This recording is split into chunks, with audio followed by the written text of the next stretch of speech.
How to stay relaxed. Okay. There's a few things you asked. All right. So what's going through my mind? Like, is there meditation happening and stuff like that? Not really. No. You kind of activate this state of mind. I've talked about this before. Like, hey, you don't always have to do this. Like, you can come in and just decide to have fun.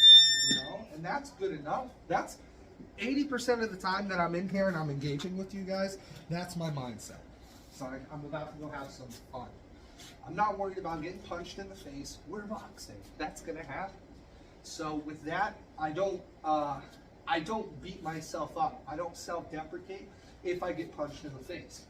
Like, that's what we're here to do, right? So on top of that, that relaxation, it also comes with drilling over time, consistency. So like, not to be rude, but like, you're not super consistent. The more consistent you are, the easier it is to stay relaxed because you've just been doing it. Lyoto Machida said something, and it's brilliant. Fighting is like keeping water warm. In order to keep the water warm, you have to hold the fire to it. I have to hold the fire to you and make you keep training and stay consistent, because the moment you take the fire away from the warm water, what starts to happen? It gets cold. When you go into a fight cold, you're gonna panic, you're gonna lose composure, you're gonna freak out. So it's being able to stay loose and warm and keep your training up and have confidence that I put the rounds in at the gym. That goes a long way, right? Then I kind of tell a lot of people there's a third level to this.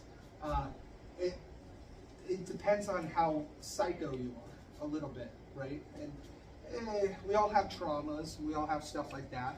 But I think genetically, inherently, some of us are more in tuned to have like a special relationship with violence, right? Think of police officers, military members, and stuff like that. What they do is intensely violent, but it's also for the good of the people around them, as opposed to like criminals and serial killers and stuff. Their relationship with violence is purely like evil, right? There are certain people in our society, rightfully so, that are more equipped genetically to understand violence and be more comfortable expressing violence internally. So like myself, I feel bad when I hit someone like too hard, because I feel like shit, like I didn't have to do that. I just didn't really have the control over it. But other than that, like, I'm not ever afraid to like spar. Like, even if I get blasted in the face, it's like there's something inside of me that I'm genuinely having a lot of fun while I'm doing it.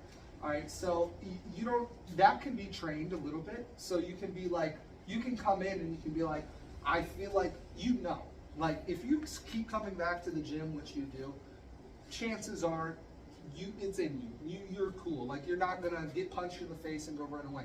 Like, when you get hit in the face, you kind of make that decision, right? You kind of like, do I really want to do this or not? Yeah. Now, I appeal to the people that are okay with it, because if you're okay with it, I'm going to now teach you how to read people and then understand what they're going to do before they really even understand what's going on.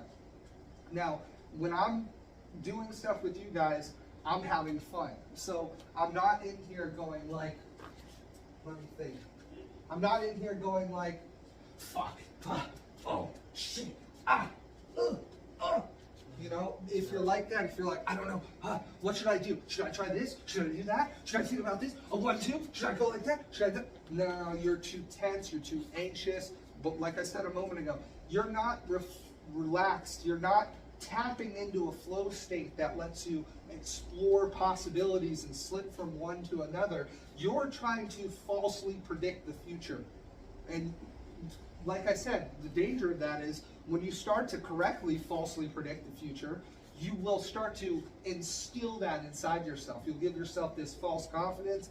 The other guy will pick up on that eventually and catch you. Theoretically, I was just talking to Matt about this. Theoretically, if you stay relaxed enough, you're going to be able to pick up on that second shot. So you know how when you and I spar, it's mostly a chess match of trying to bait the first shot out of each other, right? If I can get the first shot out of you, typically I can hit you. Have you noticed that? Whereas you can sometimes throw 3-4 shots at me and they won't hit. That's because I am so relaxed. Notice when you do hit me, it's because I'm trying to hit you.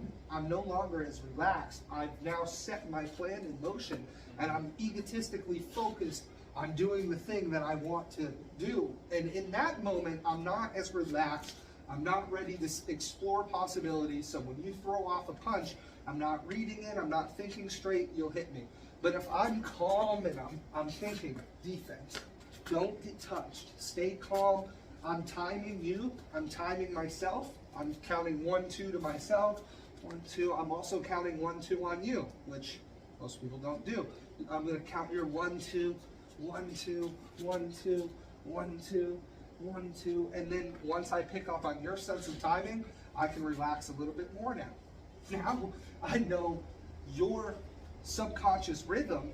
You might not even know it because you're not even keeping track of it. Yeah. So now all I have to do is start interrupting your internal rhythm, and that breaks your composure. Now you can't stay as relaxed. Boxing is almost a game of who has the mental security to stay as relaxed as possible.